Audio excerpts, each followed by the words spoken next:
She had traveled to Guernsey on a whim, and now she was stuck there. Marianne Schaefer had known nothing about the Channel Island before she visited in 1980, just that the enclave off the northwest coast of France looked like a relaxing place to spend a weekend.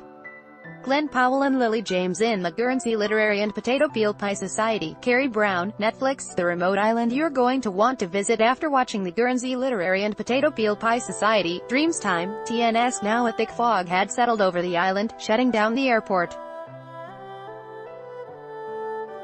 Stranded in the terminal, Schaefer bought a stack of books from the gift shop and camped out under the hand dryer in the men's restroom to keep warm.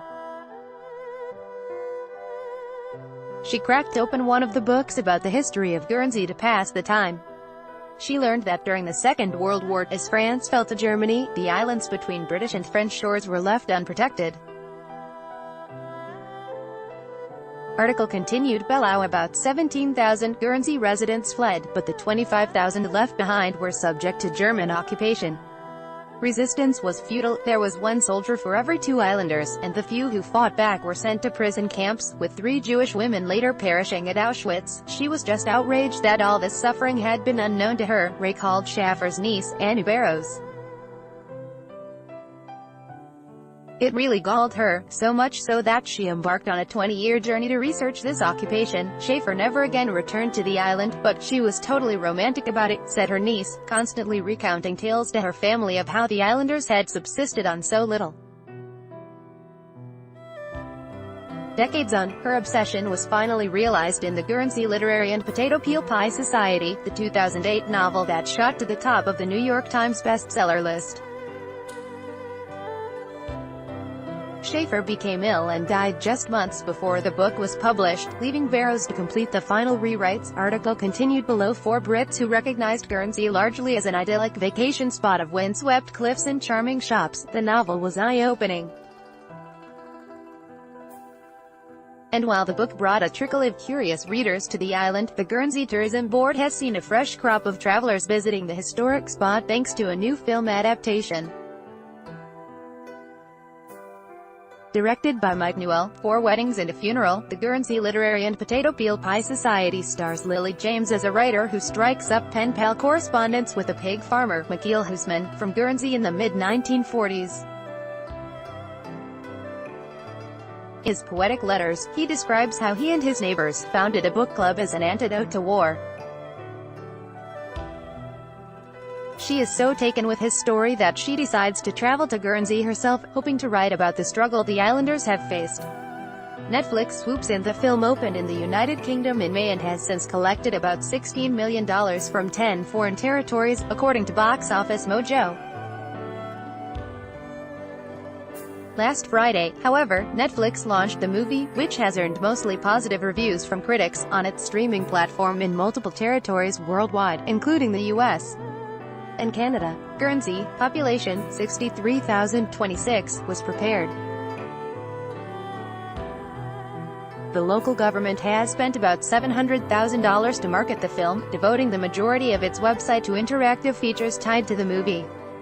The homepage of visitguernsey.com features a large image of James and Husman from the movie, prompting visitors to take a virtual tour to discover the island that inspired the film. Hotels, tour companies, restaurants, attractions and plenty of other tourism suppliers are creating new products that are themed around the film, said Mike Hopkins, Director of Marketing and Tourism for Visit Guernsey. Feedback on the film has been extremely positive, and islanders are proud to be associated with it, as well as have the story of their island told to an international audience. Hopkins cited a 2-hour private walking tour of St. Peter Port, which delves into the history of the occupation, a 2-night hotel package offering an occupation-themed dinner, and a copy of the novel, and a pork walk and talk tour at a local farm for a charcuterie tasting and 2-course dinner. So far, the push has worked. This week, Visit Guernsey said its website has seen a 45% increase in traffic, and 20% of visitors to the island in May and June said they were there because of the movie. It's unclear, however, if those tourists were aware that the Guernsey they visited was not actually the place depicted in the new film. Seaside stand-in. That's right, the Guernsey Literary and Potato Peel Pie Society was not actually shot in Guernsey. It was mostly filmed in Bude, a picturesque seaside town in North Cornwall, England. We were very, very keen to go there, but Guernsey has changed a great deal, explained Newell. It's much more prosperous, it's modernized and cleaned up. To put it back to where it was in 1946 would have been endlessly difficult and enormously expensive.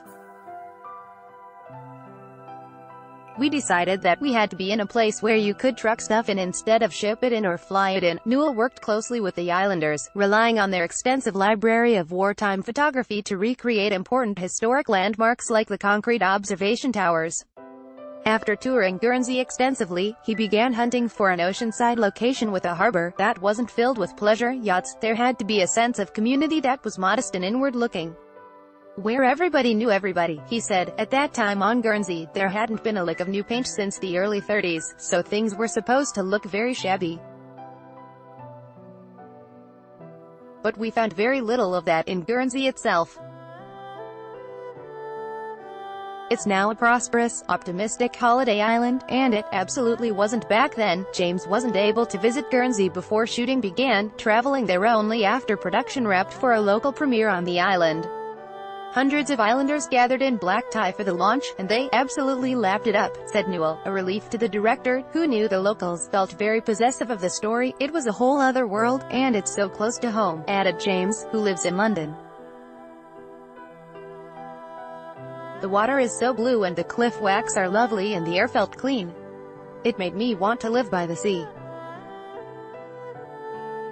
The whole thing just got under my skin. I lived and breathed Juliet's story.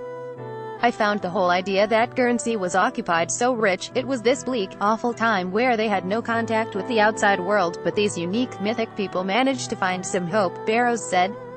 She's encountered countless readers like the actress who've been transfixed by the island's story since her aunt's book was published a decade ago. I got this one letter years ago from someone who said, well, that's it.